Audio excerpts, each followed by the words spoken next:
সমুদ্রের পরিবেশ নষ্ট হচ্ছে। আমি সংশ্লিষ্ট কর্তৃপক্ষের প্রতি অনুরোধ করব এই ময়লাগুলি দ্রুত অপসারণের জন্য। পর্যটক যেন ময়লার তপ্ত, এমনটাই ঘটেছে উখিয়ার ইনানি সমুদ্র সৈকতে। শুক্রবার বিকেলে দেখা যায় ইনানি সমুদ্র সৈকতে পড়ে থাকা ময়লার তপ্ত।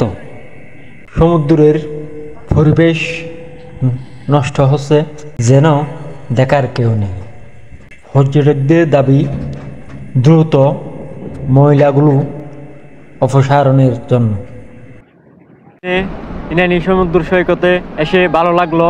আসলে রোদের মধ্যে থেকেও বৃষ্টির দিনে আসা অনেক ভালো। এখানে ধুলাবালি থাকে না, কিন্তু এখানে আসার পর দেখতে পেলাম এখানে অনেক ময়লা আবর্জনা তপ্ত হয়ে গেছে।